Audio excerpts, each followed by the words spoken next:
A very good morning to one and all. I welcome back you once again to this beautiful morning of Saturday, and today I will take you to the judiciary system of India. On November 24, Justice Surya Kant took oath as a 53rd Chief Justice of India, and he has talked about the pendency of cases and basically the backlogs in India's judicial system. Not only the backlogs, but in this video I will take you to the several issues with which India's judiciary system is struggling. India's judiciary system has been a robust institution since independence, but nowadays it is affecting its social strength and as well as its strength to reduce the pendency of cases. The major issues is, as I told you about, it is the pendency of cases. So if I talk about this issue, at the district courts and the courts below the district level, there are 47.38 million cases are pending in these courts. If I talk about high courts, there are 6.38 million cases are pending. If I talk about Supreme Courts, 88,000 cases are pending. So this is a huge backlogs, and with which the common people is getting affected a lot. They spend 3 years of their life into imprisonment without even getting convicted. If I talk about Unlawful Action Prevention Act, the acquittal rate is 67%. Meanwhile, there is only 3% conviction rate, which shows that the large number of people which are innocent are getting treated inside the jail. This is the one issue. The next major issue in the judiciary system is the lack of the complete judges, and there is a huge vacancy in high courts, Supreme Courts, and as well as at the lower courts. If I talk about high courts itself, there are 300 vacant posts of judges, and there are also the vacant posts of the advocates.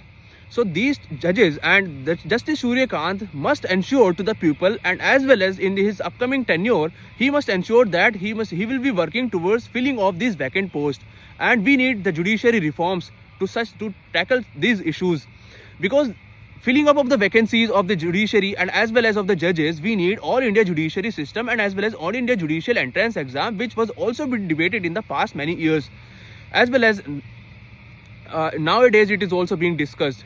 Now next issue is about the opening of All India Institute for training the lawyers. There are 1.8 million lawyers currently in India, and 1 lakh lawyers are getting recruited every year. So there is a lack of proper training institutes for them. Though there are so many judicially training institutes like there is in Bhopal, but for lawyers we need a more profound training institution so that the future of India will be in safe hands of the lawyers.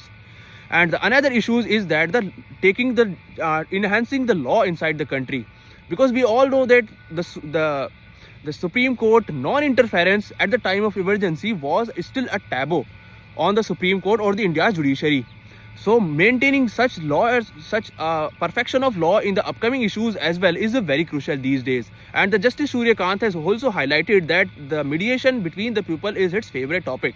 And mediation is also very important to solve the issues, because the Supreme Court or any courts give verdict, but the mediation also maintain the relations among the communities. So that is also important to sort out the issues and as well as the backlogs.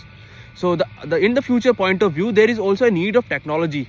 Technological development in collaboration with the government and judiciary is very important, and as soon as this technology comes, we will be having more and more profound delivery of the justice in future. So these are the issues and these are the solutions for them. Thank you.